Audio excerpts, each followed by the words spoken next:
సూర్యాపేట జిల్లా చింతలపాలెం మండలం ఊరు శివార్లో ఆర్టీసీ బస్సు బోల్తా బైకును తప్పించబోయి స్టీరింగ్ రాడ్ ఊడడంతో బస్సు బోల్తా పడిందని స్థానికుల ఆరోపణ. 20 నుండి 30 మంది దాకా తీవ్ర గాయాలైనట్లు సమాచారం. క్షతగాత్రులను మేలచెరువు హుజూర్ నగర్ ఏరియా హాస్పిటల్కు 108 ద్వారా హాస్పిటల్కు తరలింపు. కోదాడ నుండి నక్కగూడెం వెళ్తుండగా మార్గ మధ్యంలో జరిగినట్లు సమాచారం. కోదాడ డిపోకు చెందిన బస్సుగా గుర్తింపు. బస్సులో సుమారు 40 నుండి 50 మంది ప్రయాణికులు ఉన్నట్లు సమాచారం. ఎదురొచ్చి తప్పిద్దాం అనుకున్నాడు అతని, అది ఏదో ఊడిపోయిందంట.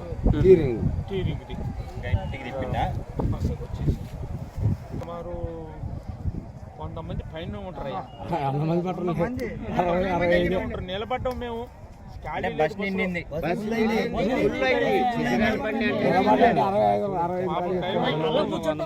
డ్రైవర్ తప్పిద్దాం అనుకొని ఆ పని చేసేసరికి టూరింగ్ ఏదో ఊడిపోయింది, పక్కకు వచ్చేసి. డ్రైవర్ తప్పలేదుగా.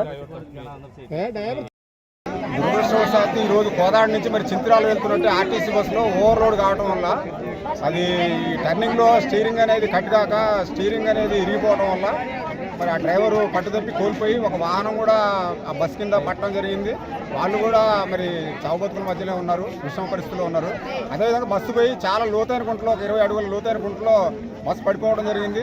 స్థానికంగా వచ్చిన ప్రజలంతా కూడా, ఇక్కడికి వచ్చిన ప్రజలంతా కూడా మరి మల్లారెడ్డి నుంచి స్వచ్ఛందంగా వచ్చి వాళ్ళని 20 మంది దాకా కూడా ఎక్కడ టైర్ల కింద, వాటి కింద, డోర్ల కింద, రేకుల కింద ఉంటే వాళ్ళని లాగి రక్తసిక్తమైపోయి ఉంటే వాళ్ళందరూ కూడా మానవతా దృక్పథంతో వాళ్ళందరూ తీసి ఫస్ట్ ఇక్కడ మల్లారెడ్డి మాజీ సర్పంచ్ గారి ఒక వాహనం ఉంటే బుల్లోల వాహనం, దాంట్లో 5-6 మహిళల్ని వేయడం జరిగింది. వాళ్ళకి చాలా విషమమైన పరిస్థితిలో ఉన్నారు వాళ్ళు. మరి తర్వాత 2 అంబులెన్సులు ప్రభుత్వం నుంచి చాలా ఆలస్యంగా, మరి ఎంతమంది పత్రికా విలేకరులు వాళ్ళు చేసినా కానీ అందుబాటులో రాలేదు. తర్వాత 15 నిమిషాల తర్వాత వాళ్ళు రావడం జరిగింది. ఆ 2 అంబులెన్సుల్లో కూడా దాదాపు 20 మందిని ఎక్కించడం జరిగింది. ఇక 3వ అంబులెన్స్ వస్తే ఇంక 2-3 ఎక్కించి పంపించడం. దాదాపు 30 మంది పరిస్థితి ఉన్నది. అందులో 10 మంది పరిస్థితి చాలా విషమంగా ఉన్నది. కాబట్టి దయచేసి ప్రభుత్వం వారి వంతుగా సహాయ సహకారాలు అందించి మరి కార్పొరేట్ ఆసుపత్రులు తీసుకుని ప్రజల ప్రాణాలని కాపాడాల్సిందిగా ఈ ప్రభుత్వాన్ని మేము మనవి చేసుకుంటాం.